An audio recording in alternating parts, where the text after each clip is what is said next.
Bienvenue sur Thème Vision.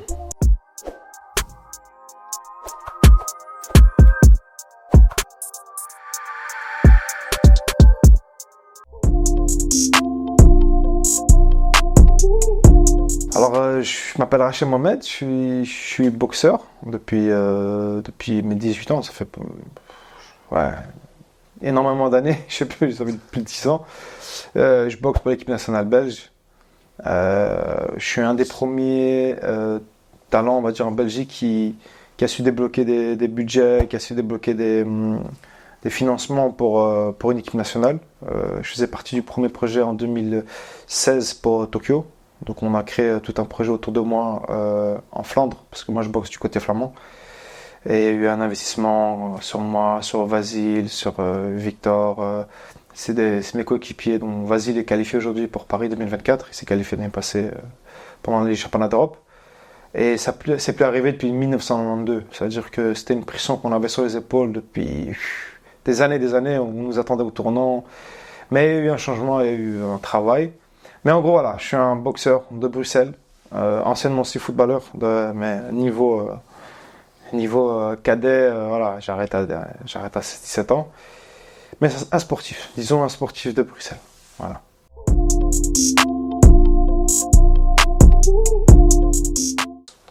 En fait, c'est une belle histoire. J'ai toujours eu un défaut, j'ai toujours un retard physique. C'est-à-dire que j'étais vraiment le style de joueur longiligne, technique, tu vois, avec un petit bidon, où, tu vois, c'était le petit pont qui comptait le plus. Moi, c'était le petit pont. Moi, je mettais un petit pont, c'est bon, j'ai gagné. Tu vois, je mets un petit pont, c'est bon, moi, j'ai gagné. Mais après, sur un grand terrain, c'est pas suffisant, tu vois. On demandait de la course, on demandait... c'était sévère. La génération d'avant, c'était sévère, tu vois. On fallait courir, il fallait manger des kilomètres. Mais moi, je courais pas du tout. Et j'ai joué à Jet, etc. Puis j'ai eu un test en Tezel. On a eu un tournoi. On est parti jouer un tournoi en Allemagne. On avait fait un petit tournoi là-bas. On avait joué contre Cologne, je me rappelle, et Offenheim. Et moi, j'étais ailier, j'étais buteur. Mais ce tournoi, je l'ai fait ailier. Donc je vais courir, mais j'avais vraiment pas la cadence. Mais j'ai ramené ma passe D et j'ai mis mon but. Mais j'ai pas été pris. J'ai pas été pris à la fin. Il y avait, ce jour-là, en plus, il y avait Rudy Malanda, qui est le grand frère du défunt, qui est mort en 2015. Oh. On était tous les deux au tournoi et tous les deux, on n'a pas été pris. Lui, pourtant, c'était un milieu défensif. Personne ne passait, c'était incroyable. J'ai fait un scandale pour dire, vous êtes fous, quoi. Mais il a arrêté tout le monde, il faut le prendre. Finalement, lui a été pris, moi, j'ai pas été pris. Mais je me suis remis en question. Et je me suis dit, ouais, peut-être il y a un truc à faire, en fait, tu vois. Peut-être, comment je peux faire pour m'en sortir. Et j'avais un pote à moi que je voyais souvent au square où on joue au foot. Et il me dit, je veux dire la vérité, t'es bon, mais physiquement, voilà, c'est pas assez, tu vois. Ici en Belgique, on a besoin de gens qui courent, puissants. Ah, tu remplis pas les conditions, frérot, tu vois. Il me dit, si tu veux, viens, on va à la muscu. Moi, j'avais jamais fait de muscu, je t'ai dit, j'avais un petit bide. Franchement, j'avais un corps de lâche, je peux pas te dire, j'avais un corps. Là, c'est tombé, avec le temps, quand je me suis dit, purée, c'était moi ça. Et mais tu te rends pas compte, toi, tu joues au foot, tu vas jouer au foot au parc, tout ce que tu veux, c'est de prendre du plaisir, tu vois, tu manges des doux, mais des hamburgers à la sauce andalouse, c'était ta vie, tu vois, t'en foutais du reste. Et je l'accompagne donc à la salle de muscu. C'était à Neder en Brombeek, je me rappelle très bien, c'est une cave. Je descends dans une cave, déjà, il n'y a pas de fenêtre, rien. Je rentre, je vois un ring de boxe et je vois juste un banc de muscu juste à gauche là. Je me dis, oh, c'est quoi cette salle? On rentre, on commence à faire la muscu, j'ai même pas tapé une rep, je vois un coach, un black balèze, Léon Zama, il arrive. Il me dit, hey, ici c'est pas une salle de muscu, hein, c'est une salle de boxe. Donc soit tu boxes, soit tu fous le camp. Il nous a pas, en fait, c'est pas genre il t'a invité, t'as pas, c'est le choix. Soit tu boxes ou je te boxe, en gros. On est parti, on a suivi le cours. On a mis les gants, mais sous la peur, hein. Toi, en mode, je boxe, je regarde le coach, il va pas me rentrer dedans. Je suis là, je m'entraîne, et puis il me met sur le ring, il me dit, ouais, fais un sparring. Je dis, mais j'ai jamais boxé, moi. Il me dit, monte sur le ring.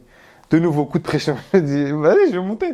Et il me met contre un gars qui s'appelle Eric, qui était déjà amateur, et il passait pro. Mais il était chaud, le gars. Je monte avec lui et j'avais tellement peur que je sais pas, je voyais tous les coups arriver. Et c'est là, en fait, ça a commencé. Je voyais tous les coups arriver, j'anticipais, je commençais à boxer, je faisais des trucs de fou. Même moi, je me dis, comment je fais ça? Et puis, bon, l'entraîneur est congolais, hein, tu connais, hein? Oh, mais t'es fort, mais t'as quelque chose. Il a commencé à me saucer d'une manière. Je me suis dit, non. Finalement, je pense que la boxe, c'est pour moi. Puis c'est tout, je suis tombé amoureux de la boxe ce jour-là. J'ai totalement lâché le foot. Et j'ai commencé à m'entraîner. Et en 6 mois, j'ai eu un un physique de fou. Et à la base, il fallait repartir au foot à ce moment-là. Je suis pas reparti. Ouais, tu te dis... Je suis resté dans la boxe. Parce que en fait, j'ai transpiré d'une manière. Et je suis rentré dans un effort. Je suis rentré dans un dépassement de soi que j'ai jamais eu au foot. Et je me dis, ah ouais, ça c'est vrai du sport. C'est vraiment du sport, ça. Au foot, on nous a menti. Et voilà, je tombe amoureux de la boxe.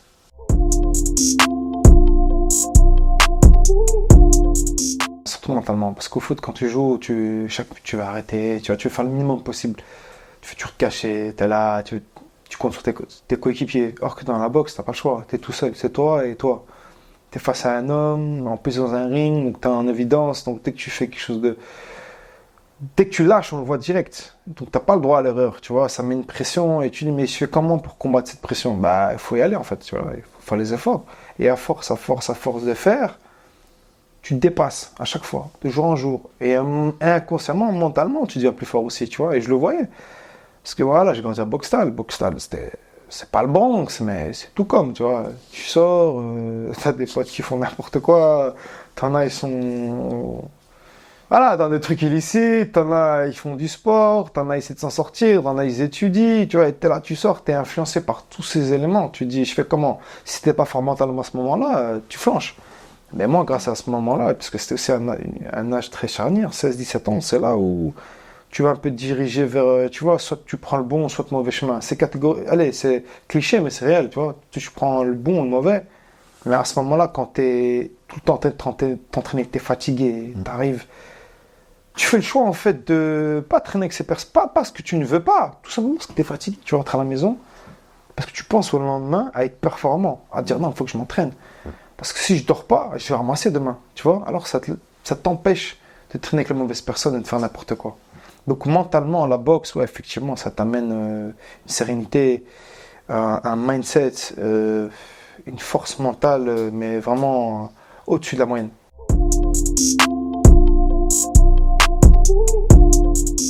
Ouais, j'ai un style totalement différent. J'ai un style en fait un peu euphorique, c'est-à-dire que je vais lâcher les mains et commencer à boxer comme si demain n'existait pas. C'est-à-dire que tu peux prendre un coup, c'est fini. Et moi, je vais prendre ce risque de baisser mes mains, je commence à jouer, je commence à faire du show. Moi, c'est ce qui m'intéresse, c'est vraiment les esquives, c'est la vitesse, c'est faire du spectacle. Et moi, directement, l'entraîneur, quand il m'a vu, il m'a dit, toi, tu boxes comme un Cubain. Les Cubains, ils sont là pour... c'est vraiment des ils charrient, ils jouent, ils dansent, des pas de côté, vraiment, limite, c'est des danseurs, en fait. Et bon, pour la petite histoire, je me suis aussi essayé à la danse. Ah, c'est ça. Mais c'est pas ma faute. Parce que là, moi, j'ai grandi avec la famille Badbanga où il y avait donc des footeux, il y avait des danseurs. Et Nelson, lui, c'était un grand joueur de foot, mais à un moment, il est parti dans la danse. Mais j'ai grandi avec lui, c'est mon frérot. Donc, à un moment, il me disait ouais, t'es frêle et tout, viens à la danse, ça va t'aider même pour le cardio. Donc, je suis parti. Et il m'a appris le popping. Mais le popping, je suis tombé amoureux de ça. Je suis tombé amoureux de ça. Mais en fait, le popping m'a aidé dans la boxe. Parce que les contractions, tous ces mouvements-là de contracter le mouvement au bon moment, c'est un art martial en fait. Parce que quand tu boxes, au moment où tu arrives à la cible, c'est là que tu contractes ton mouvement. C'est exactement comme popping. Et quand j'ai fait le parallèle entre les deux, ça m'a aidé. Et j'ai pris du plaisir à utiliser ce que j'ai appris en danse pour l'appliquer en boxe.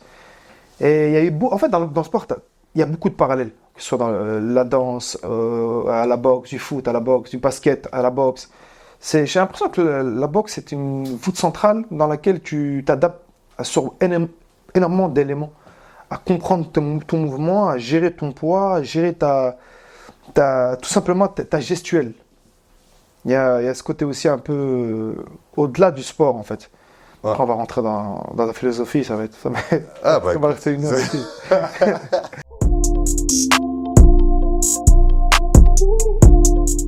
En fait, mon début, quand je suis arrivé ce premier jour-là et que j'ai boxé, quand on m'a mis la pression, on m'a dit boxe.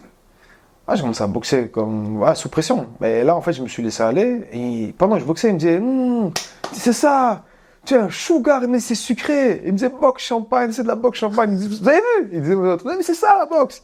T'as combien d'années de boxe? Mais c'est mon premier jour, il ne me croyait pas. Il me disait ça. Il me dit, tu vois, ça, c'est la lignée des grands. Il y a eu les Ray Sugar Robinson. Ensuite, il y a Ray Leonard, qui est un des plus connus, hein, avec les combats avec Marvin Hagler. C'était un boxeur qui était sur la vitesse, qui était sur le jeu de jambes, qui était vraiment sur le show. Et il prenait du plaisir. En fait, c'est des boxeurs qui ont un IQ très élevé dans le ring. Et ils sont rarement touchés pour suivre un peu cet héritage. Genre Floyd. Floyd, c'est le mec, tu le touches pas. En termes de défense, tu le touches pas. Sauf qu'il lui manquait un peu ce côté que Sugar avait, l'extravagance, cette vitesse. Et tu vois, il prenait des coups parce qu'il prenait plus de risques, mais ça faisait plus de spectacles. Et il mettait des KO et tout. C'est la même lignée, sauf que, voilà, Floyd, pour moi, est un meilleur défenseur que Leonard était un boxeur un peu plus complet dans le sens où il avait tout. Mais moi, je suis cette lignée-là aussi, tu vois. Donc, en résumé, Sugar, c'est quoi? C'est des gens qui sont... c'est plaisant à voir, à regarder. Parce qu'on sait pas, c'est tout le temps un risque qu'il prend et on se dit, mais il va se passer quoi après? Il va se passer quoi après? Il va se passer quoi après? Est-ce qu'il va ramasser un coup là ou pas? On est tout le temps dans l'inconnu. Dans l'inconnu et c'est captivant en fait. Ah, c'est vrai que... C'est pas un mec qui va arriver comme ça, il va se transformer en sac de boxe, il va lui mettre un coup, c'est à toi, c'est à moi, c'est à toi. Voilà, c'est du déjà vu, tu vois. Deux mecs qui se frappent, mais il n'y a aucune émotion et rien. C'est comme prenons comme exemple un artiste qui te fait un son. Dans la musique, il y a des sons. Dans la musique, tu as un son qui te parle. On dit que ce son, il a une âme. D'autres, c'est du remplissage. C'est un mec qui va crier dans un micro. À l'oreille, ça s'entend. Ben, la boxe, c'est la même chose. C'est pas auditif, c'est visuel. Il se passe un truc ou il se passe pas un truc. C'est tout simple.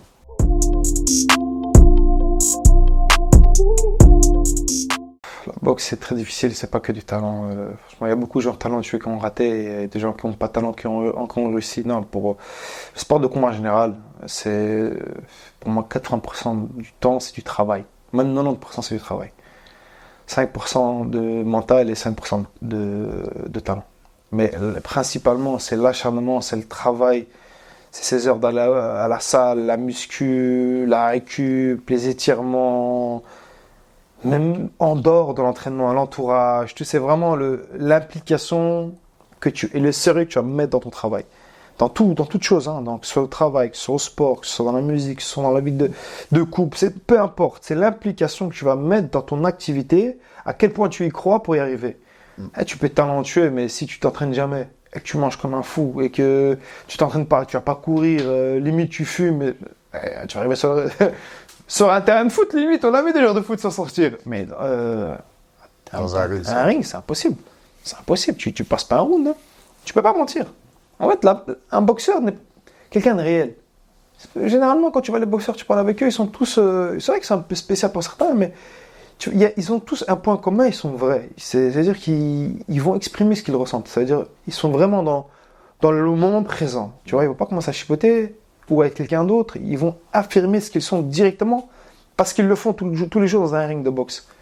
Et ça se suit un peu c'est le même délire. Mais non, tu peux pas arriver être n'importe qui et vouloir faire de la boxe.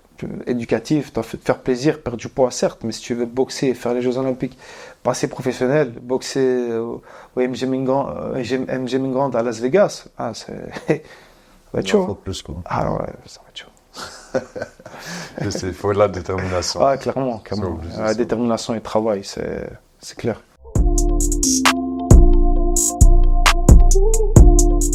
C'est pas un mouvement, c'est plus un mindset. C'est quand je monte sur le ring, je me dis, fais-toi plaisir. Parce que si tu commences à réfléchir, tu commences à te crisper, à pas être relâché, donc tu es moins explosif, moins efficace, à moins anticiper. Comme c'est en moi, c'est un truc que je dois pas réfléchir. Tu vois, moi quand je monte, oui, il y a un game plan, je sais que je dois faire ça, les points généraux plutôt, mais c'est principalement laisser son talent s'exprimer. Tu dois lâcher prise et laisser le talent à ce moment-là prendre le dessus. Mais avec tout le travail qu'il y a eu derrière. Tu es arrivé prêt physiquement, tu montes sur le ring et tu laisses ton talent travailler. Et moi, clairement, je n'y réfléchis pas. Je laisse vraiment mon instinct parler. Ouais, Après, voilà, c'est un mélange de réflexion, mais principalement de talent, tu vois, où tu laisses... je vois le gars arriver, je vais pas dire, ah ouais, quand il va mettre son jab, je vais faire ça. Je suis dans le move, je suis dans le mood, je fais le truc, et au moment où il y a un coup qui arrive, boum, je réagis instinctivement, et je travaille, et sur l'instinct où je réagis, là, je me dis, ah, je vais faire ça à ce moment-là, tu vois. Donc, c'est un mélange de deux. Mais je me dis, avant, je me disais, mais c'était pas bon, tu vois. Tu montes, t'es crispé, t'as pas fait ce que tu voulais parce que t'as trop réfléchi à faire au lieu de le faire réellement. T'es plus dans la réflexion que dans le mouvement lui-même, tu vois. C'est un sport de réflexion, la boxe, c'est un jeu d'échecs. Mais si tu réfléchis trop, tu n'agis pas. C'est pour ça que des fois, tu vas voir des boxeurs rester comme ça pendant 1 minute, ils vont rien faire. Et tu perds le round, là, tu vois. Tu dois créer une interaction, et c'est dans cette interaction-là que tu vas commencer à avoir une opportunité. C'est comme dans la vie de tous les jours. Tu veux réussir un truc, tu vas pas aller dans ta chambre, ah non, moi je vais travailler, je vais faire ça, je vais faire ci, tu fais rien dans ta chambre. Tu fais quoi? Tu sors, tu marches, tu rencontres des gens, ben là, rencontrer des gens, il y a des opportunités, et là tu saisis, et là tu fais, ben la boxe c'est une chose. Tu fais un mouvement, qui amène une opportunité, qui amène une réflexion, et qui amène un travail.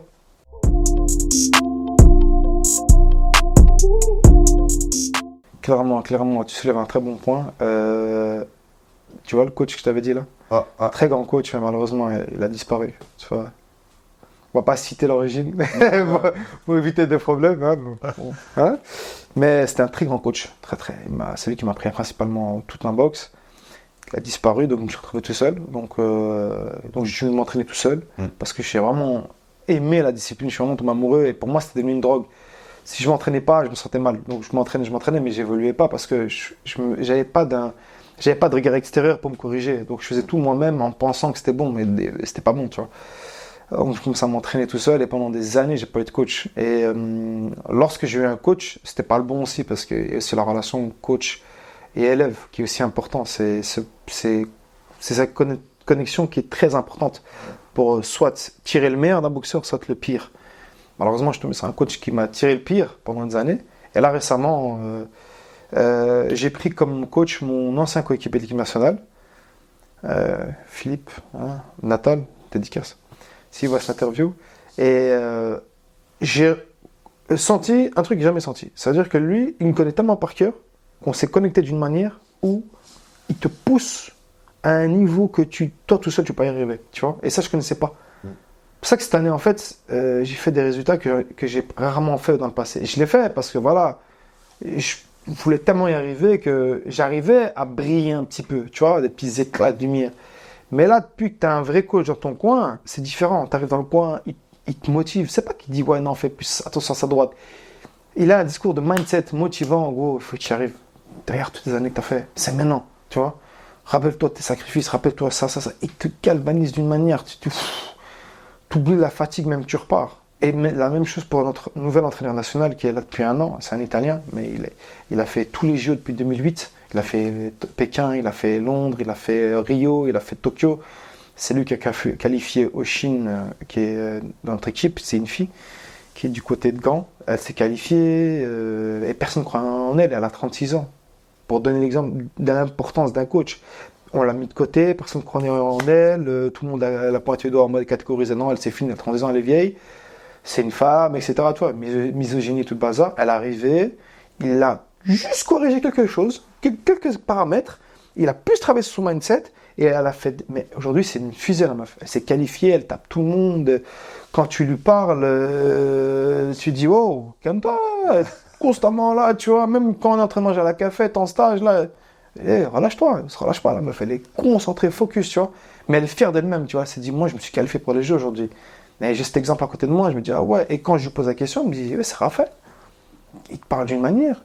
Et moi, Raphaël, la première fois que je suis monté avec lui, c'était en décembre, là, quand j'ai gagné ma première médaille d'or en international, c'était avec lui.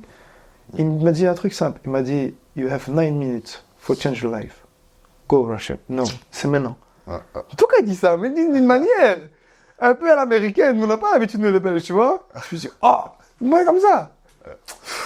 Tu montes au ring, tu dis, non, on va arrêter, je peux mourir aujourd'hui. Non, c'est bon. Ah, tu fais des dingueries. Hein. Ah non, le coach est très important. Mais malheureusement, pendant plus de 10 ans, moi, je n'ai pas été coach. Donc, c'est dommage. Après, c'est aussi une joie qui me fait plaisir d'avoir ça, de ressentir et de saisir aujourd'hui, tu vois.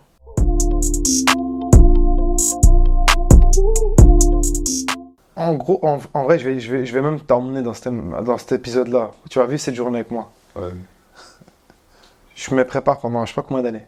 Donc il y a eu des péripéties aussi où de 2016 à 2020, il faut 4 ans pour un parcours olympique. 4 ans pour se préparer. Moi, sur 4 ans, je me suis préparé 1 an et demi, 2 ans. Donc 1 an, j'ai arrêté parce que je me suis embrouillé avec l'entraîneur. Divisions différentes, etc. En fait, en gros, pour t'expliquer, c'est un militaire qui n'a pas d'émotion. C'est un flamand d'Anvers, c'est pas pour catégoriser les flamands, mais rigueur, travail, et en plus il est militaire. Donc le gars, il n'y a pas d'émotion. Je veux dire, c'est bien, on vient d'Afrique, on est des gens, tu vois, on est animé par des émotions un peu, tu vois, on exprime les choses, tu vois. Lui, il n'y a pas moyen de parler avec lui, que ce soit problème, que ce soit douleur, que ce soit blessure, tu montes, tu fais tes trucs. Moi, à un moment, je me connecte. Voilà, moi, je suis un mec instinctif. Je suis un mec. Il faut que je me connecte à mon entraîneur, tu vois. J'aime bien me connecter à mon entraîneur, parler avec lui, sentir qu'on est sur la même longueur d'onde pour avoir accès à ce talent et bouger lui, c'est pas possible. Donc, on s'est embrouillé. Et puis, à un moment, voilà, tu sais quoi, vas-y, va te faire foutre, en vrai, tu vois. J'ai arrêté. Donc, le projet a commencé en 2016. J'ai intégré l'équipe en 2017 à cause encore de problèmes internes entre mon entraîneur, mon manager actuel et mon entraîneur, parce que mon manager était aussi boxeur, il s'est embrouillé avec l'entraîneur, il m'a dit il va pas. Donc pendant 1 an, on m'a bloqué à l'équipe nationale et on me faisait que m'inviter. Donc j'ai été 1 an après en mode hey, moi je veux bien boxer côté flamand, Gand, Zult et tout, mais moi j'ai envie de boxer à l'international. Je suis tout le temps en train de tourner en rond, je perds des années là. Tu vois, ça fait 6 ans que j'ai perdu comme ça pour rien. Donc je suis parti en 2007 moi-même, j'ai intégré l'équipe, je suis resté 1 an et demi, 2018. 2018, j'ai quitté et je suis revenu en 2019. Et il me restait 1 an pour faire les Jeux, donc pour faire Tokyo. Donc c'était la course. Il fallait reprendre. Mais après, moi, je me suis jamais arrêté de m'entraîner. Hein. Je te dis, c'est un mindset, c'est plus fort que toi. Tu dois aller courir. Même si le volume n'est pas le même, il y a toujours le volume et l'intensité n'est pas le même, mais tu vas quand même être entraîné, tu vas quand même frapper au sac, etc. Mais sans réelle évolution, tu vois. Tu as pété un niveau, t'arrêtes, t'es là. Tu vois ce que je veux dire? T'es pas totalement mort, t'es là. Donc en 1 an, j'ai dû faire ça et remonter mon niveau. Donc c'était la galère. Je suis arrivé, il fallait prouver parce que j'étais en concurrence. On est en Belgique, côté flamand, côté francophone. Et puis tu as l'État fédéral. Donc ça veut dire que qui on envoie? Le flamand ou le francophone? Et moi j'étais en concurrence avec un autre qui était aussi bon. Et ça chipotait, etc. Ils ont mis un système de points, donc il fallait boxer en international et gagner des tournois. Donc c'était, chaque tournoi que tu gagnes, c'est des points. Médaille d'or, c'était 5 points, 5 points. Et donc j'ai commencé à boxer. J'étais en Portugal, j'ai pris la première place. J'étais en Hollande, j'ai pris la première place. J'ai été en Espagne, j'ai pris la première place. Bref, j'avais cumulé les points, mais le boxeur aussi prenait des points. Donc ça s'est joué à 1 point. 1 point. Donc franchement, c'était une bagarre. 2019, c'était, ma vie en général, c'est une bagarre, mais là, c'était une bagarre. Je passe tout juste, c'est tout content et tout, là, je suis repris par le comité olympique, c'est-à-dire Team Belgium. C'était la première fois, je ne connaissais pas tout ça, tu vois. Je suis repris et tout, je vois ma tête dans les journaux, je vois un article et tout, je vois, on peut récupérer ta télé et tout, tu passes sur RTBF, sur RTL, RTBF et tout, même sur VTM, VT4, côté flamand, côté francophone. Je me dis, ça, je suis quelqu'un, moi. J'ai encore rien fait, tu vois. On va en stage et tout, galère et tout, et puis le tournoi commence à Londres. C'était à Londres. Ville mythique, tu vois, à Londres et tout, tu vois. Et je vois des noms de la boxe, parce que tu vois, t'as des noms dans la boxe en amateur, t'as des Cubains, des Américains, des Kazakhs, des Russes, des monstres. Et je les vois tous là. D'habitude, moi, je les vois à la télé, tu vois, je les vois sur YouTube. Et je les vois en vrai. Ça met la pression, tu vois, j'ai pas l'habitude. Ça met la pression, tu dis, je suis un petit Belge, tu vois, tu sais pas où situer ton talent par rapport à eux. Parce que t'es jamais vraiment sorti dans les grands rendez-vous, les grandes compétitions. T'as fait des petites compétitions, mais t'as pas fait des championnats du monde, des Jeux olympiques, tu vois, tous tes gros tournois. J'ai jamais fait ça, tu vois. Donc j'arrive et tout, et c'est là le mindset qui intervient à tel hôtel et tout. Tu réfléchis, tu dis, bon, est-ce que je vais être impressionné ou je leur montre qui je suis? Non, je leur montre qui je suis. Ok, je tirage au sort. Donc on a tirage au sort dans le tournoi pour voir qui tu tombes. Et là, tu peux tomber avec un monstre directement ou tu as la chance de tomber sur un type normal. Moi, je suis tombé sur un... Non, il était fort. Je suis tombé sur un mec d'Hongrie. Il avait, je crois, une histoire de 250 ou 200 combats. Moi, à ce moment-là, pour te situer, j'avais 40 combats. Parce que j'ai pas beaucoup... Ouais, j'ai beaucoup d'années de boxe, mais pas beaucoup de combats, en fait, tu vois. C'est plus de la pratique, mais mais pas de compétition, tu vois, c'était un défaut chez moi. Et je tombe sur lui, tout, je me dis, putain, il est chaud, lui, je vais taper son nom sur Google et tout, je vois, il a boxé contre des champions du monde, des champions olympiques, il termine les rondes, limite, il a gagné des combats et tout. Je me dis, je vais faire comment, là? Et en plus aussi, une donnée importante aussi à mettre aussi dans cette histoire, le poids. Ouais. La boxe, c'est des sports de poids. C'est beaucoup, ouais. Tu peux pas manger ce que tu veux, tu vas faire attention. Des fois, tu te déshydrates, des fois, tu manges pas pendant 2 jours pour faire le poids. Et aujourd'hui, tu manges pas 4 heures, tu pleures. T'as pas ton yaourt, t'as pas mangé ton durum, tu pleures. Frère, là, 2 jours comme ça. 2 jours comme ça, pas manger. Non, parce que manger, c'est l'aspect numéro 1, c'est vital. Et j'ai toujours dit à tes potes, si tu combats la faim et que tu gagnes, qu'est-ce qui t'arrête? C'est que mentalement, c'est fini. Tu vois? Et je suis là, donc t'as pas mangé, t'es fatigué. Tu vois, parce que moi, c'était la catégorie, elle était à 69. Et moi, naturellement, j'étais à 75, 76, 74, tu vois. Et quand je m'entraîne à fond, j'arrive à 71, 72 kilos, tu vois. Donc là, j'ai tapé dans l'eau. Donc je mange pas et en plus, je dois courir, déshydraté, donc t'arrives mort sur le ring. Ah, t'arrives. Moi, j'ai jamais été à 100% dans un ring, hein, que récemment, là. Mais avant, j'étais arrivé toujours à 20, 30%. Affaibli, diminué physiquement, mais tu montes et tu arrives à quoi? Pas de résultats. C'est pour ça que j'ai des potes, ils me disent, mon entraîneur, je lui en Philippe, il me dit, mais gros, tu te rends pas compte, hein, tu arrives à faire ça, totalement mort. On t'a jamais mis dans les bonnes conditions pour boxer. Tu vois? Et là, aujourd'hui, on essaie de te mettre dans les bonnes conditions. Et regarde ce que tu arrives à faire, tu vois? Donc, bref, pour revenir à l'histoire, je suis là, je me dis, oh, 69, je monte sur le rêve. Allez, j'ai le tirage au sort, je suis dans la. J'arrive à faire le poids et tout, content, je mange, mais quand tu prends 2 kilos max, tu reprends de l'eau et tout, t'es à 71. Et tu t'échauffes et tout, tu es fatigué, tu dis putain, tu mets des gauches-droites, t'es fatigué, tu dis comment je vais faire?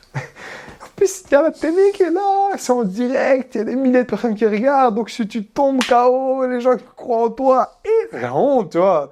Tu commences à réfléchir, tu dis putain, et tu commences tout doucement à essayer de balayer toutes ces idées négatives, tout ce qui est nuisible. Tu effaces, et c'est là où je commence à comprendre comment gérer mon stress, etc. Puis je vois des Soufiane Oumia, 3 fois champion olympique, 3 fois champion du monde, c'est un Français, 63 kilos, mais trop fort. Tu vois, c'est vraiment la boxe stratégique, c'est du jeu d'échecs, lui, tu vois. Et je le regarde, tu vois, il boxe juste avant moi. Et il s'échauffe à côté de moi, puis je vois un Ukrainien là-bas, je vois un Américain là-bas. Je lui dis en vérité, non, j'étais dans le cours des grands. Faut que je leur montre que je suis grand aussi. Ok, je balaye, je me concentre. Je me rappelle maintenant, je monte sur le ring. Limite, je titubais, tu vois. J'étais là, j'étais affaibli. Je marche, mais en mode, je vacillais, tu vois. Je monte sur le ring et tout. Puis l'entraîneur, pour une fois de sa vie, qui me dit un truc intéressant, parce que lui, du coup, discours mindset motivant à 0. Il me dit, allez, tu peux le faire, hein. Mohamed, tu peux le faire, hein. Mais tu vois, habituellement, il est froid. Boxe, tu vois, il dit, boxe. Là, il dit, tu peux le faire.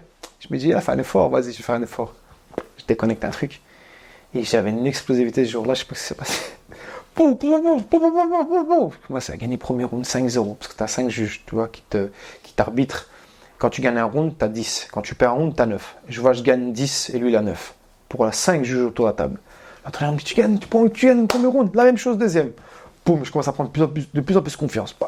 Je boxe, je commence à mettre des esquives, je commence à baisser mes mains. Là, le sugar commence à sortir. Je commence à esquiver, je change de garde, je me mets en gaucher, je me mets en droitier. Je commence à faire des trucs de fou.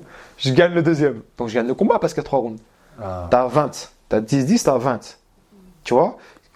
Même si tu parles dernier round, ça te fait 29. Et lui, il aura 28. Donc, tu gagnes. Dès qu'il m'a dit, tu gagnes, fais-toi plaisir. Là, j'ai commencé à jouer. C'était dinguerie. Euphorie, je gagne le combat, on me lève la main, je rentre, félicité par des champions, on dit, oh putain, t'as boxé et tout, nanana. Et j'étais dans un film à ce moment-là, je dis, putain, c'est moi j'ai fait ça, je réalisais pas en fait. L'entraîneur qui te sourit jamais, qui sourit, tout le monde est content, tu des appels, tout le monde t'appelle, des articles, tout, je dis, oh, terrible, je suis dans ma chambre et tout. J'avais boxé, je crois, vers 14h, jusqu'à 18-19h, je suis dans un film. Je fais même un live sur Insta. Je me dis, les gars, Marseille du soutien, c'est un film. Moi, je suis déjà arrivé en fait. Puis 1 heure après, je suis sur une sieste pour un peu récupérer. Je vois l'entraîneur qui rentre. Fais ta valise, tout tourne derrière les mains. Je dis, pourquoi? Ça y est, le Covid. Les frontières sont en train de se fermer. Il faut qu'on quitte maintenant. Mais le tournoi, oublie le tournoi, c'est fini. Je dis, comment ça, le tournoi, c'est fini? Je suis une blague. Non, c'est fini. Fais des affaires. Papa, on a un train, il faut qu'on prenne avant minuit parce que tout est fermé. On doit quitter Londres maintenant, sinon on va être bloqué ici. Il me dit, fais tes affaires, tu vois, en mode, sur la tombe militaire, fais tes affaires. Limite, il aurait une arme, il m'aurait pointé avec. Moi, je dis, ouh, je fais mes affaires, boum, boum, je suis là. Je réalise pas ce qui se passe. Je suis là, je parle avec Vasile il me dit, ah gros, je sais pas. Karim aussi, mon autre coéquipier, Victor, je suis là, je me dis, putain, il se passe quoi, tu vois. On nous met dans le train, bam, on arrive à Gare du Midi, minuit 30, 1h du matin. Bon, je suis à Gare du Midi, à Bruxelles. Je suis à des clochards, je vois des trucs de fou. Tu rentres à la maison. Donc, attends, j'ai boxé à 14h. À 1h du matin, je suis dans ma chambre. Et tu es dans le mur comme ça, tu te dis non. Tu allumes la play, tu joues au FIFA, mais ça passe pas, tu vois. Tu commences à réfléchir, tu dis attends. Tu regardes ton combat, tu dis attends, j'étais à Londres là. Donc là, j'habite que ça, j'étais à Londres, mais il se passe quoi? Puis tu vois Macron commence à parler, nous sommes en guerre. Tu vois le fameux discours là? Nous sommes en guerre. Voilà. Nous sommes en guerre. Une pandémie, tu dis en vérité quoi? C'est la fin du monde, les gens sont en train de mourir. Tu dis en vrai, c'est sérieux. En vrai, le Covid, il a détruit mon rêve. Ah bah c'est tout. Puis voilà, puis jour 1 de confinement, jour 2, jour 3, tu commences à prendre du poids, tu dis en vrai, c'est mort. Tu demandes au coach, c'est quand on a une date, on a quelque chose. Ah, on sait pas pour le moment, on sait pas. Donc ça a duré, j'ai boxé le 18 mars, et c'est le 18 mars que les frontières se sont fermées. Ça a duré pendant des mois. Vers le mois d'août, on a commencé à avoir un peu plus de liberté. On a eu des autorisations pour se déplacer, pour aller s'entraîner, etc. On a commencé à s'entraîner, mais toujours pas de date.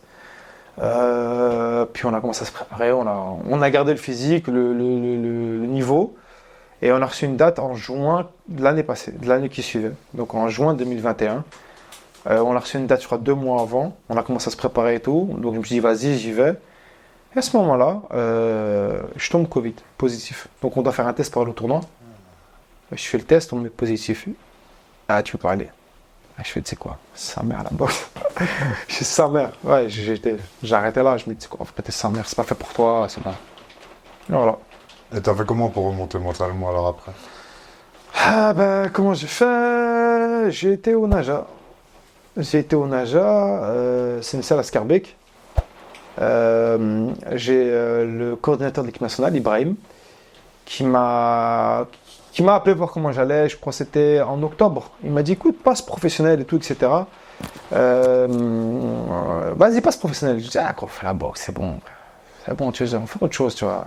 Mais non, t'as un talent, vas-y, je vais te connecter avec un gars, j'ai fait un gars là au Naja et tout. Franchement, le gars, il est carré et tout. En plus, il est bien financièrement, il pourra te mettre bien, tu vois, il pourra te sponsoriser, faire des galas et tout. Vas-y, je fais, tu sais quoi, vas-y, viens. Parce que pour le respect, comme il a cru en moi et tout, je vais lui le rendre, tu vois. Je suis parti, donc j'arrive au Naja pour rencontrer ce fameux manager qui allait manager ma carrière professionnelle, accompagné d'Ibrahim. Et accompagné d'Aristote aussi, un ami d'enfance qui était, parce qu'il fallait un manager aussi, tu vois. On a tout fait en dernière minute, hein, tu connais, en mode j'ai pas boxé depuis 2 années, ouais, j'avais arrêté pendant 6 mois je crois. Et là on me parle d'un rendez-vous professionnel, donc je me dis, tu peux pas arriver en mode tout seul, tu vois, en mode t'as vu, il faut leur montrer que non, vraiment, nous aussi on a une équipe, tu vois, rien du tout. J'appelle Aristote, Aristote c'est un pote à moi d'enfance, mais très fort, tu vois, dans l'appréciation, la négociation, il est très très fort, tu vois. J'appelle, je dis, gros, tu veux m'accompagner? Il m'a dit, vas-y, viens. Mais t'inquiète, Fasta, on va sortir un peu là. Hein, la chemise, la petite cravate. On va mettre du charisme, tu vois. Sapologie, tu connais. On arrive et tout, donc j'arrive avec Aristote, j'arrive avec Ibrahim, le coordinateur. Moi, on arrive devant le gars, moi, on veut l'impressionner. Mais le gars, c'est un homme d'affaires, il brasse, tu vois. Tu sais, les gens qui ont de l'argent, tu peux pas les impressionner, tu vois. Et limite, il m'a bien accueilli de manière très polie et tout. Mais t'es pas impressionné, tu vois. Ouais, ok, t'as fait ça, t'as fait ci, ok. Ouais, Ibrahim m'a dit que il m'a parlé comme si j'étais limite un chiffre, un numéro qui passe, tu vois. Ouais, il m'a dit que t'as fait ça, que t'es un des meilleurs talents en Belgique, quoi, ok. Pour moi, c'est simple, j'ai envie de te redynamiser la boxe en Belgique, tu vas faire des gros galas, etc. Ton profil m'intéresse, etc. Qu'est-ce que tu demandes? Ça a duré 5 minutes. Je dis, puis Aristote a pris le relais, parce que moi, j'étais pris de cours.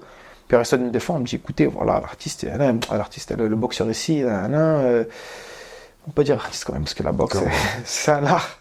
Puis il me dit, voilà, il lui dit, ouais, Mohamed, il a fait ci, il a fait ça, il a une manière de boxer, il a une communauté, nanana, il travaille, il est très bien encadré entre footballeurs, entre artistes, nanana, voilà, c'est quelqu'un à prendre au sérieux et tout. Et moi, je m'en fous, c'est sur le ring qu'on va voir.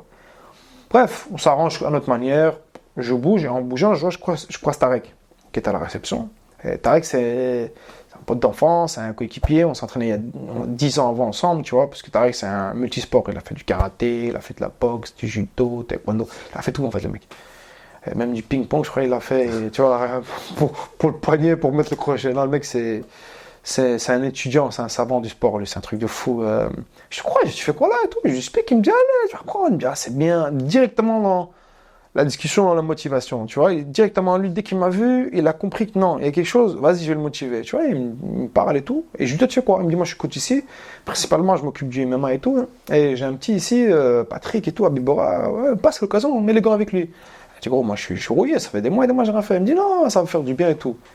Vas-y, tu sais quoi, en vrai, pour toi, vas-y, viens. Donc on organise l'entraînement, je reviens le lendemain, je mets les gants avec le petit, je dis, le petit il est chaud. Je dis, attends, t'as boxé? Il me dit, non, jamais. Je dis, mais gros, t'as boxé? Mais il est chaud, le petit. Tu vois, je t'ai pas entraîné et tout, mais ça se perd pas, tu vois, c'est comme le vélo, ça se perd pas, t'as toujours le coup d'œil et tout, tu vois, ça fait 6-7 mois, 8 mois, je crois.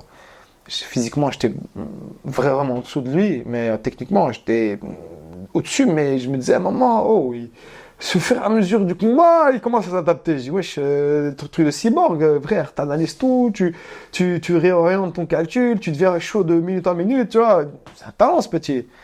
On finit le sparring et tout, voilà, je rencontre un gars motivé et tout, niveau mentalité, mindset, rien à dire. En fait, inconsciemment, je me connecte à une équipe qui me fait revivre, qui me fait reconnecter à mon art, parce que je vois une détermination de son regard que moi j'avais dans le passé, tu vois. Et je me retrouve en lui. Et je le regarde, je l'observe. Et il me motive. Et chaque jour je revenais. Et je le regarde s'entraîner. Et moi je m'entraînais encore plus. Et on tournait ensemble. Et il m'entraîne, je le motive. Et Tariq qui est là, qui me parlait. Et je reprends une fin de fou, tu vois. Et je me dis, ah ouais, c'est lourd. En gros, c'est grâce à Patrick Abébora et Tariq Sendo Sport. Ouais, c'est grâce à ces deux-là que j'ai repris. Hein. Grâce à leur détermination. Ouais. Ouais. Ah ouais, surtout leur détermination. Cette flamme. Ah ouais, clairement. Ouais, clairement.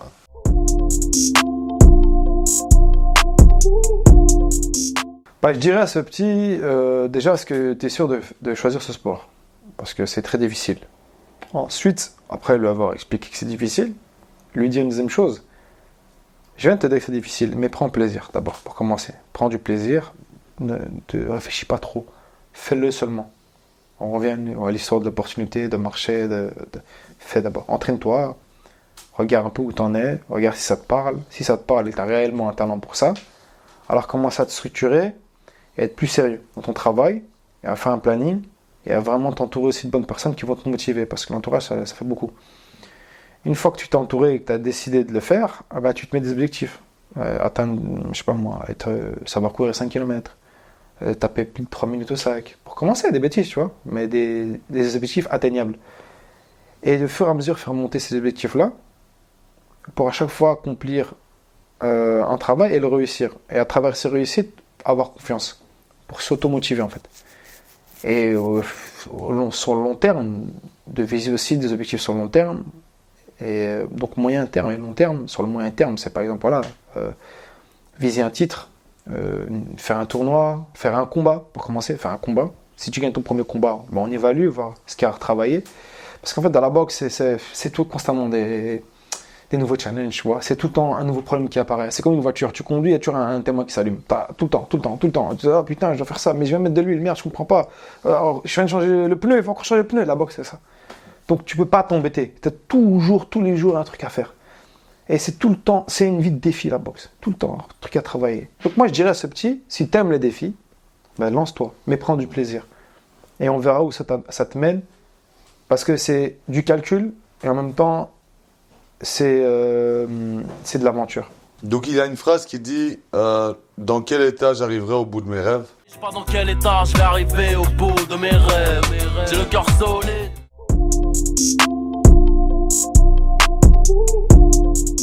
Ouais, écoute, c'est une question. Pourquoi j'ai rigolé? Parce que j'ai sacrifié beaucoup de choses. Hein. Pour y arriver, tout le monde n'était pas d'accord avec mes choix. Toi, pour te donner un exemple, moi j'ai divorcé à cause de la boxe, tu vois. Donc, pour te dire à quel point, tu vois, je fais des trucs. C'est que si ta personnelle, il faut donner du temps, il faut sacrifier, que tu dois choisir entre une vie de famille ou le sport. Malheureusement, tu vois, j'ai fait indirectement, c'est pas que j'ai choisi le sport, mais j'ai fait des choix indirectement envers le sport. Et j'ai été dirigé vers là, et la conséquence, c'est quoi là? Je me suis retrouvé seul. Mais j'ai pris des amitiés aussi à cause de ça, parce que c'était tout le temps le sport en avant. Moi, j'ai sacrifié énormément pour arriver là où je suis. Même si au final, il n'y a pas un grand résultat, mais j'en suis fier. C'est-à-dire que j'étais prêt à sacrifier énormément de choses. Parce que pour moi, je devais atteindre un truc. Moi, je suis un borné. C'est-à-dire que si j'ai pas fini ce que j'ai commencé, je peux pas arrêter. Parce qu'il y a un goût d'inachevé et ça, j'aime pas. Moi, la période où j'ai arrêté en 2021, je ne crois pas que j'y pensais. J'y pensais tous les jours. Hein. Je me disais, j'étais là, j'étais sur les projets des autres. J'étais en train de les aider, etc. Mais chaque jour, j'étais là, j'étais pas bien. Tu vois, j'y repensais, tu vois. Et même mon poteau, mon pur Oudeifa, je l'aide dans sa musique. Mais tous les jours, il me répétait, il me dit, gros, t'es un putain de boxeur, frérot, vas-y, réveille-toi, tu vois. Et moi, quand il me dit ça fait mal en mode, ah, je suis un talent, mais je suis là, je perds mon temps, tu vois. Et il fait que me motive, il me dit, gros, reprends le sport, reprends, s'il faut, vas-y, moi, avec la musique, je peux t'aider, je vais t'aider, toi, non, t'inquiète, je vais te mettre en avant. Je peux même faire si tu veux, je peux gérer ton Instagram et tout. Parce qu'il me dit, moi, je suis chaud sur les réseaux, parce qu'il est chaud sur les réseaux. Tous les posts toutes les secondes, tu vois. Et voilà, ouais, on a eu ces discussions, j'ai eu des discussions avec des amis. Et j'ai fait le constat récemment en fait. Je me suis dit, c'est vrai que j'ai beaucoup sacrifié, tu vois. J'ai sacrifié mon avenir, j'ai sacrifié ma vie de famille, j'ai sacrifié même ma vie de famille. Quand je dis famille, que ce soit mariage, que ce soit frère, sœur, amis, vie professionnelle aussi, tu vois. J'ai arrêté un boulot pour reprendre le sport, tu vois. Donc j'ai dû aussi me retrouver des fois sans salaire. Donc j'ai dû accepter des fois de rester sans cash pendant des mois et des mois. Donc t'as 28, t'as 29, tu te retrouves dans la peau d'un mec qui a 16, 17 ans, gros, t'as 10 balles en poche, tu te dis putain, je vais faire comment, tu vois. Tu commences à calculer, ouais, je vais prendre le bus et tout, ah, mais si je prends le bus, il me restera 3 euros, tu vois, tu te dis, ah, mais après je dois manger, je dois boire. Heureusement, j'ai des parents qui sont derrière toi en mode quand je dis parents derrière, ils ont pas d'argent, mais en mode ils donnent à manger, tu dors, tu vois. Toi, tu dors, tu manges, c'est ça. Mais non, j'ai sacrifié la dignité, j'ai sacrifié beaucoup de choses. Tu sais, t'as un âge, tu vois tes potes, ils avancent, ils ont une vie de famille, ils sont bien financièrement et tout, toi t'es là, t'es entre parenthèses. Tu te dis, mais en vrai, pourquoi je fais ça, tu vois? Tu peux dire en vérité sa mère, tu vois, et je fais autre chose. Mais non, tu dis, t'as commencé un truc, termine. Va jusqu'au bout. Pour répondre à ta question, en gros, moi j'ai mis ma vie entre parenthèses pour la boxe, tu vois. Donc, moi j'étais prêt à tout. Tu me dis, ouais, tout, clairement. Ouais.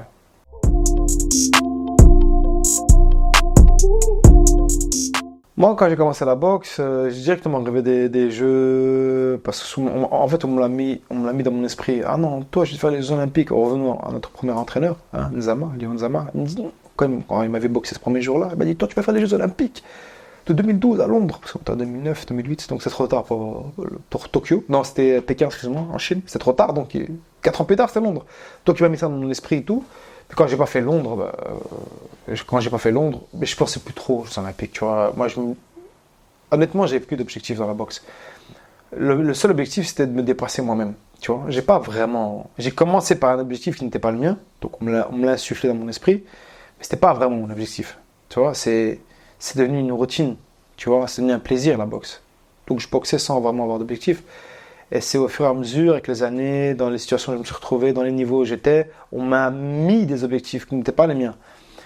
Et je comprenais pas, tu vois. Je me dis, mais pourquoi on veut que je fasse ça et tout, tu vois. Moi, j'aime la boxe parce que ça me permet d'être ce que je suis, tu vois, de prendre du plaisir. Et avec l'âge, la maturité, etc., j'ai compris que non, il fallait vraiment faire ça. Et puis j'ai commencé à rêver grand. Et puis ouais, là, je me suis dit, en vrai, je vais faire les jeux. Je vais faire les jeux, je vais prendre tel titre, je vais être champion de Belgique. Parce que moi, dès que j'ai commencé la compétition, j'ai directement été champion de Belgique, tu vois. J'ai commencé en 2012 la compétition, donc 4 ans après avoir commencé la boxe, mais avec des pauses, hein, tu vois, t'arrêtes. C'est bien, tu viens de quartier où ça joue au foot, tu vois, tu fais tout et n'importe quoi, donc t'es pas très structuré, tu vois. 4 ans, mais j'ai peut-être boxé, je me suis peut-être entraîné 2 ans, 2 ans et demi, 2 ans tu t'entraînes, 2 ans tu glandes, tu vois. Mais quand j'ai recommencé en 2012, quand j'ai décidé de commencer la compétition, que je me suis dit, allez, maintenant, j'y vais de façon sérieuse. Ouais, j'ai fait directement un titre. Directement, j'ai boxé 5 combats en 3 semaines. Je crois que je suis un des seuls, je vais demander, j'ai vérifié, je suis un des seuls à avoir boxé 2 fois le même jour. Ça n'existe pas en Belgique. Donc je boxe, premier combat, donc t'es en stress, hein. Tu te dis, waouh, tu gagnes, on te dit, ouais, tu dois boxer encore après. Mais ça n'existe pas. Ah ouais. C'était la première année parce que moi j'étais chez les francophones à ce moment-là. Donc avant c'était Bruxelles, puis tu faisais donc ta commune, donc ta ville, puis ta région, puis la nationalité, tu vois, nationale, excuse-moi, donc Bruxelles, Wallonie, puis la Belgique. Maintenant c'est fini, c'est Flandre, Wallonie, et puis tu rencontres le wallon ou le flamand pour le titre national. Avant c'était carrément les petits. Donc moi Bruxelles, déjà on a déjà voulu me mettre des bourbiers à Bruxelles, tu vois. Donc je boxe, oublie tu boxes après. C'est un gars balèze. Junior Wabaga en plus qui est sur le réseau, qui est coach aujourd'hui, balèze le gars, quand tu le regardes, tu te dis je monte pas avec ce type, impossible. Donc moi j'ai boxé, je suis mort, et 3 heures après j'ai boxé contre ce type. Ils m'ont laissé 3 heures de répit. C'est gentil, 3 heures. Je suis dans les vestiaires, je me dis mais je fais comment? Et tout le monde vient chez moi et me dit ah tu boxes contre Junior, oh, tu fais comment? Je dis je sais pas frère, je sais pas gros, on va monter, on va voir, tu vois. Mais dans ma tête je me disais en vrai, il y a moyen, tu vois. Je commence à analyser, je vais, il est lent, il est fort, mais il est lent, tu vois. Puis je monte avec lui, j'ai commencé à boxer. Je sais pas, j'ai laissé le talent parler, et j'ai gagné. Putain, je me dis, oh, je viens de boxer là 2 fois le même jour. Mais c'était pas fini parce qu'il fallait boxer le lendemain encore. Ouais, j'ai boxé le lendemain, j'ai gagné, donc j'étais champion de Bruxelles. Le week-end qui suivait, je boxais encore pour la Wallonie. J'ai gagné 2 combats aussi. Et le week-end qui suivait encore, c'était le titre national, un combat, et là je l'ai gagné aussi. Donc j'étais champion de Belgique, moins 10 combats. Le premier mois. Tout s'est fait en 3 semaines. Donc voilà. Et là, ça a confirmé qu'il fallait que j'y aille. Tu vois. Ah, là, tu t'es dit, c'est ça. C'est... Ouais. Je me suis dit, je peux le faire. Ouais. Ouais, je peux le faire.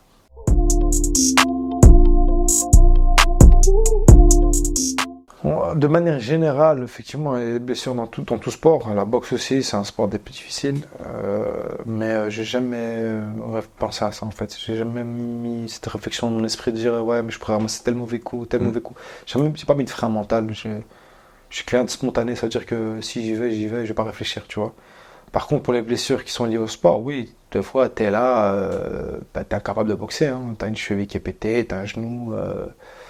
Mais là, c'était fois, tu boxes. Ouais, je suis monté avec une épaule qui était salement touchée, mais j'avais pas le choix. En fait, pour un combat ordinaire, tu peux refuser. Tu te dis, ben, j'ai rien à gagner. Mais quand c'est une qualification olympique, tu peux pas dire non, tu vois. Ouais, c'est difficile. Parce que t'as tous les tabelles qui vont dire, ouais, on a investi en toi, comment tu boxes pas, tu vois. Eux, ils sont dans la performance. Parce qu'on parle de boxe, on parle de sport, on parle de plaisir, on parle de passion.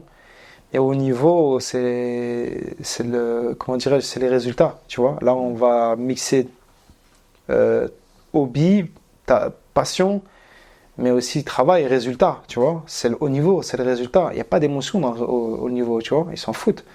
T'es blessé, on va t'infiltrer, tu vas boxer quoi qu'il arrive. Et c'est ça, c'est malheureusement le côté négatif du sport, je trouve, tu vois, parce que tu te rends pas compte l'impact mental que tu peux avoir sur un athlète, tu vois, tu le forces à faire un truc, il comprend pas pourquoi, tu vois. Et voilà, moi j'ai dû monter, ouais, je comprenais pas au début, puis je suis monté, mais au final, après, c'est un mal pour un bien, parce que je me suis dit, putain, je l'ai fait, j'étais fier de moi, tu vois.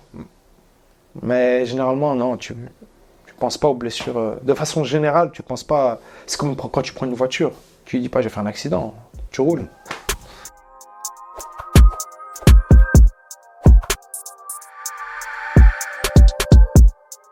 Ben moi, je voudrais parler d'un événement qui est passé justement très récemment, à la difficulté qu'on rencontre dans nos projets.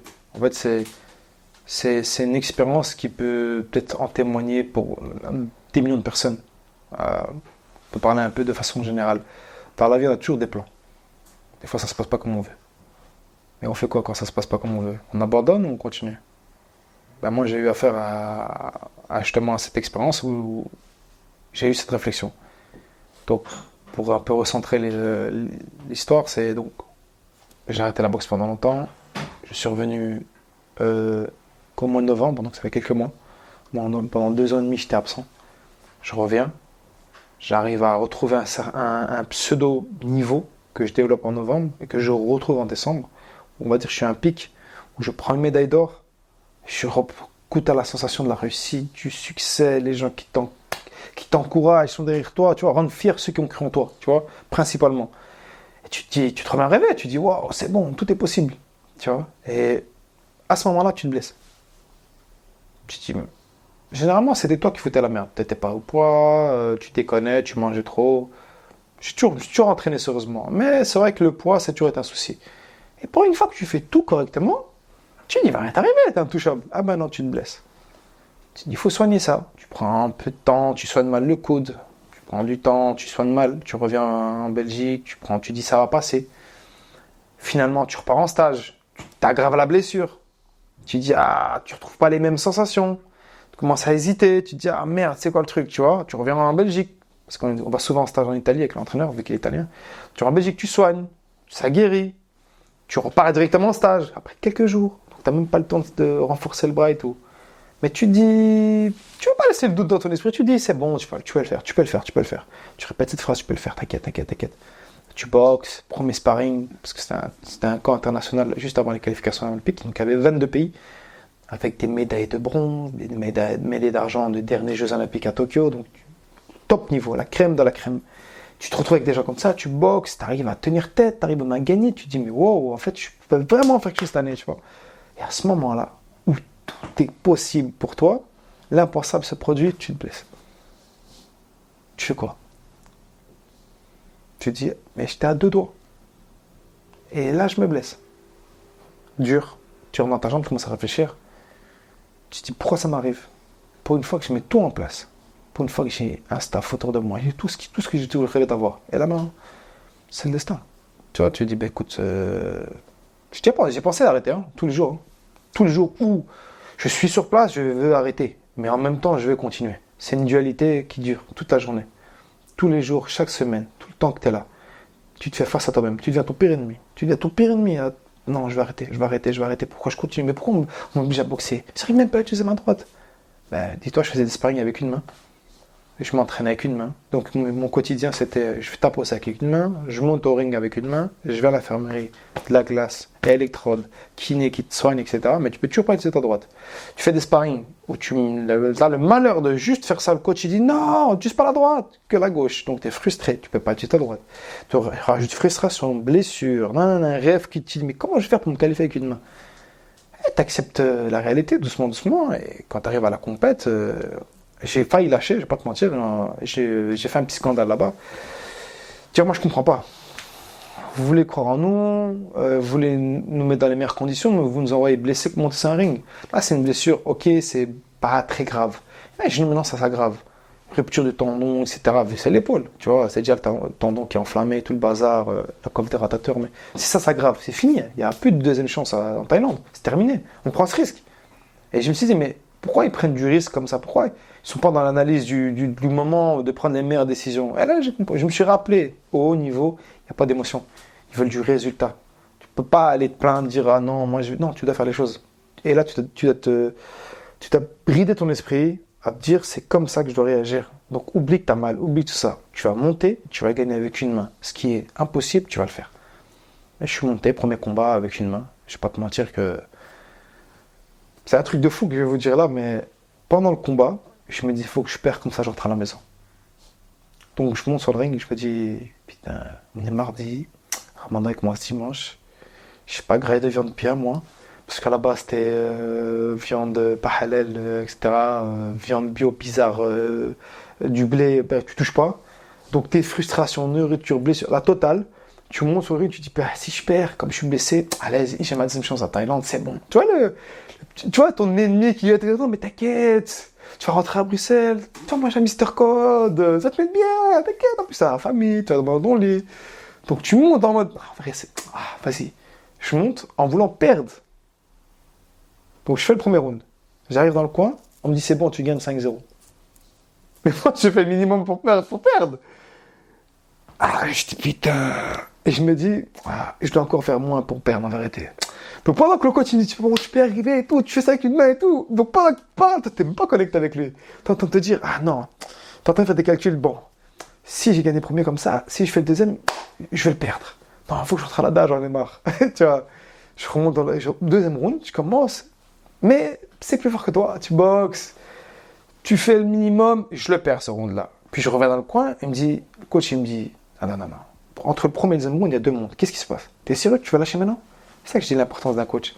Il me dit, c'est ton rêve, Mohamed, c'est ton rêve, réveille-toi. Si tu perds ce combat, tu n'es pas sûr que tu vas en Thaïlande. Hein. Mais c'était fou à ce moment-là, mais moi je l'ai cru. Quand il m'a dit ça, je suis dit, non, en vrai. Et je me suis dit, qu'est-ce que tu fais, gros? Je me suis parlé à moi-même. J'étais sérieux, tu vas. À quoi tu es sûr que tu vas abandonner? Réveille-toi.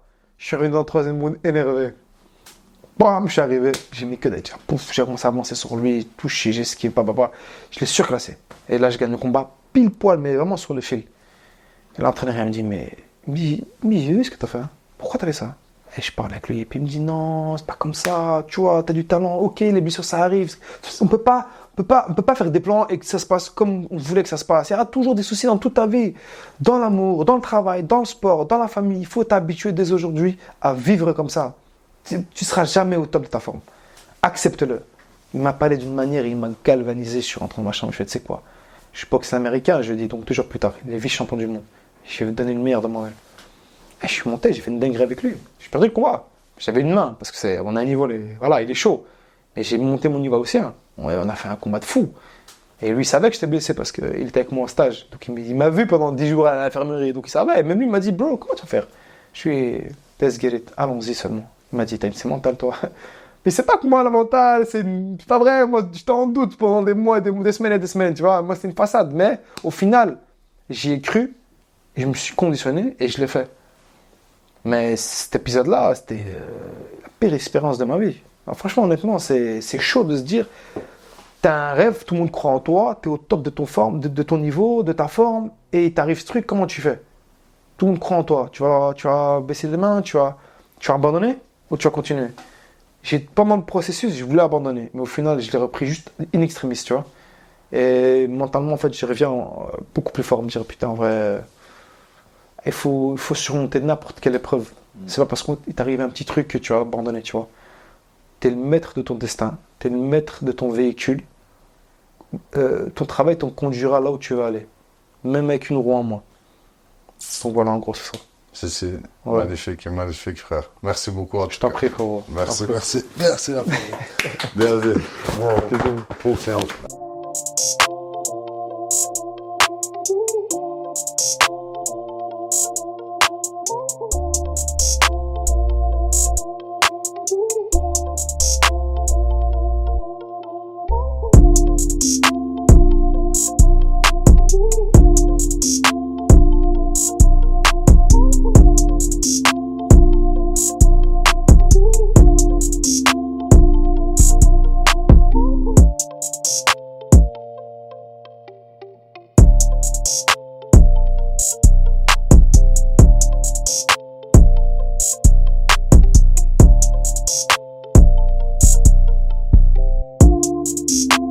Là, nous avons des bons exemplaires, là. Hein.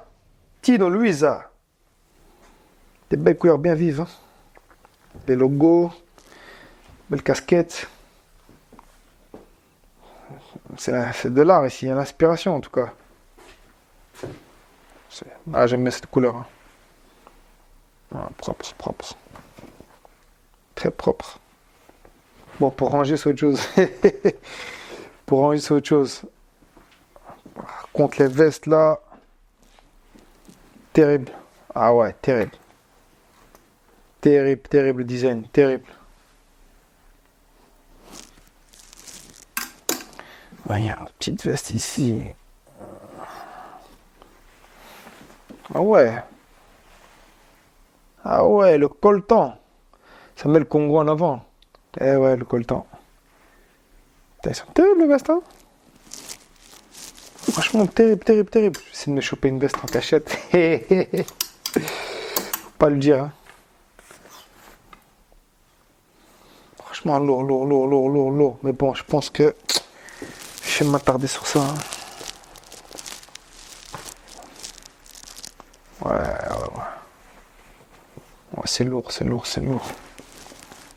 Franchement, c'est lourd. Je vais piquer ça, je crois. Je vais piquer ça. Bah écoute, pour moi, franchement, très lourd les sapes. Putain, il y a aussi les pulls ici. On va essayer de négocier un pull en vérité. Hein. Terrible. Conquis. Franchement, j'aime trop la vision. C'est propre. Ouais, c'est propre, c'est propre. Franchement, c'est propre. Trop fort. Même parti en couille, je crois. On va tester une veste, en vrai. On va tester une veste et on va rentrer comme ça. On va rentrer comme ça, même. Hop là, ouais, là, c'est le bordel. Oh là là là là là là là là là là. Oh là là là là. Non, mais... Bon, ça reste entre nous, hein. Ça reste entre nous, mais je pense que je vais rentrer avec la veste. Mais regardez-moi ça. Regardez-moi le charisme, la prestance. Regardez-moi cette prestance. Non, c'est terrible.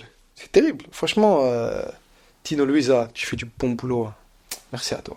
Merci à Temaviso pour l'interview. Et merci à Tino Luisa pour cette sape. Mon gars, il faut qu'on discute parce que là, la veste, là, c'est très fort.